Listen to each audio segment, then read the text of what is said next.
What is up, all of my horror fanatics out there? Welcome back to Late Night Frights. I'm the Late Night Frights horror leader, the Jay Sloan or Jordan, back here to do another video for you. And as always, guys, I want to thank everyone for tuning in this evening. Last week we did horror battles, so obviously this week we're doing a theme. And the theme we chose to do for you is one that we have never done here on Late Night Frights before. And we're doing our Criminal Minds theme. So basically what that is, it is where every one of us has chosen to review a movie based off of a real-life serial killer. And the film that I chose to review is called Ted Bundy, which was made in 2002. And before we go any further, I just want to get this out of the way. I wanted to say something in the beginning of my video. We did not want to give anybody the wrong impression this week. We are simply reviewing the films, going into really understanding why these people did these things, trying to find out why they did these things, and their motives. And most of them had insane and crazy motives.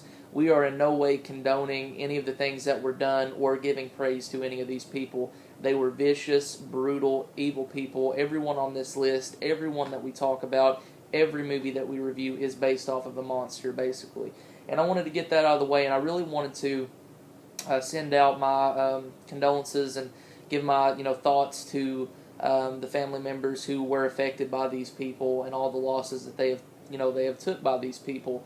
They may have lost a daughter, they may have lost a wife, they may have lost a sister, especially with this guy I'm about to talk about, Ted Bundy, which was a real monster. But I just wanted to get that out of the way and say that, yeah, most of these people were sent to death row and got exactly what they deserved. And, yeah, we're simply trying to review a movie and see why these people did what they did. And, yeah, so I wanted to get that out of the way, and once again, my heart goes out to all of the family members who were affected by these people. It's a tragedy, really, from what happened to all of these people and what happened to their family members, and their family members having to live and know that and know what happened is a real tragedy, and it would be very hard for me to get through it if it was one of my family members. And I can only look at that and say that it would be very hard, and it would be a living hell to try to get through that.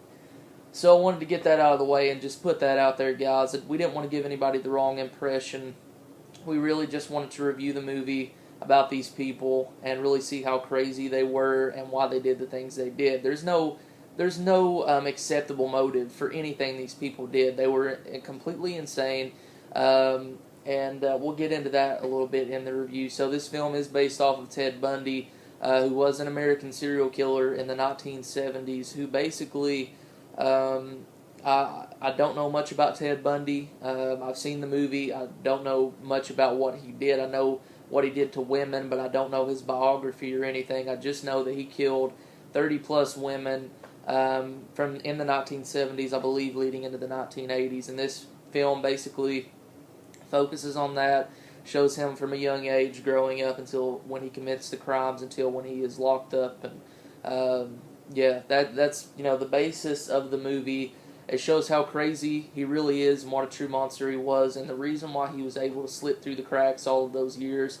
He was a wolf in sheep's clothing, basically. He was a clean-cut guy, had a college degree, I think he was being, in the movie, he was like a lawyer or something.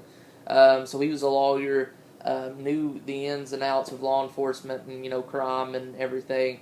And he was just your average guy, which most of these people that we're going to be talking about, or most of these people that the movies are based off of, are.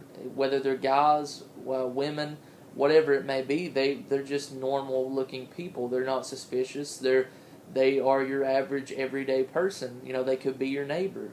And that's the scary thing about these people. But he managed to lure women, college women and other women, into his car and different things, with set up like stages, like acting like he was ill or had his arm in a sling and needed help carrying his books to his car, and just crazy stuff like that. And he killed a lot of women. Like I said, I think in the movie they said it was like 30-plus women from 1970 something to early 80s, maybe not even that. 78, I have no clue, somewhere around there, but he was a worldwide serial killer, and everyone knew about Ted Bundy, everyone knew about the crimes that he committed, and it's just insane watching this movie, and of course I would imagine the movie is not exactly what this guy was really like, a true adaptation. You're never going to be able to get that crazy on screen. But the guy who played him was really creepy. But it was just crazy seeing that and seeing how weird this guy actually was. But to the normal society, to everyday society, he was this college student or graduated college student who was a lawyer and very intelligent and just your average day person. And that's, like I said before, it's what's scary about it.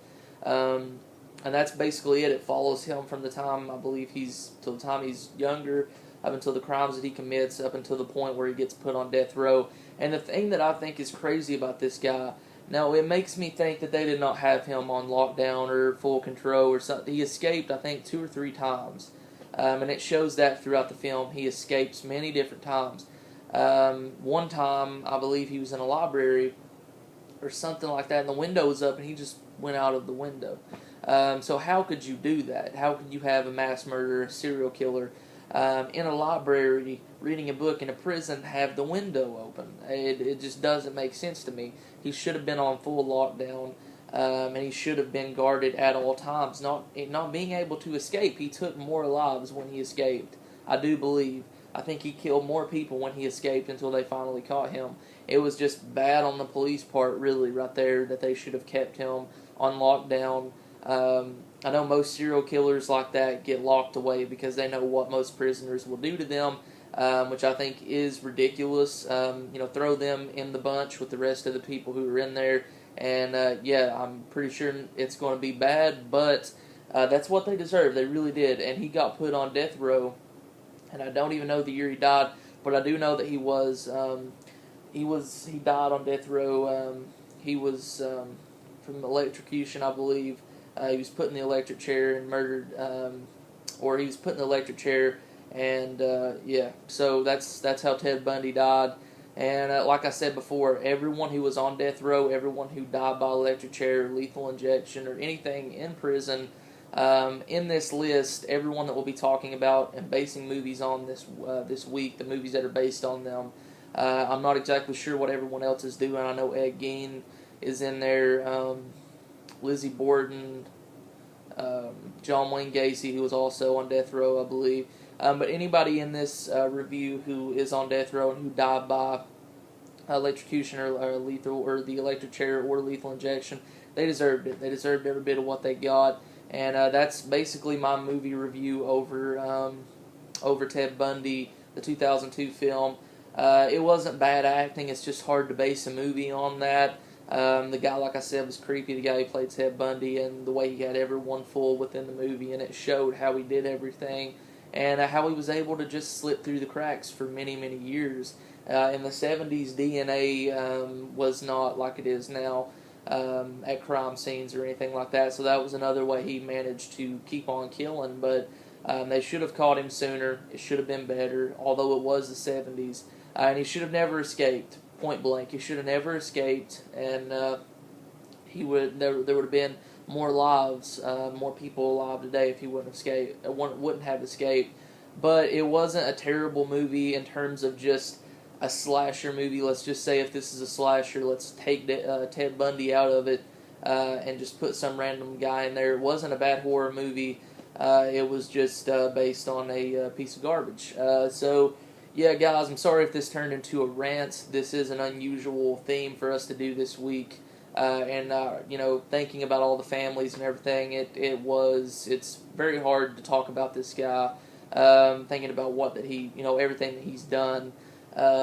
There's my review over Ted Bundy, the 2002 film. I believe there's another Ted Bundy movie, Bundy something. I'm not exactly sure I think it might just be Bundy. I know there's many different, I can't even think of the word,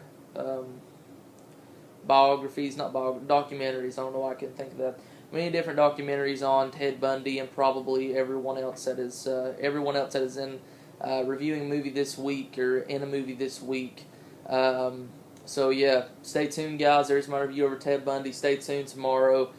Chris Brock will be reviewing a Criminal Minds film of his choice, and that will continue throughout the week with all of the members. So, I'm the Jay Sloan. Thank you so much for watching. Comment, subscribe, and as always, guys, Keep it horror. Peace.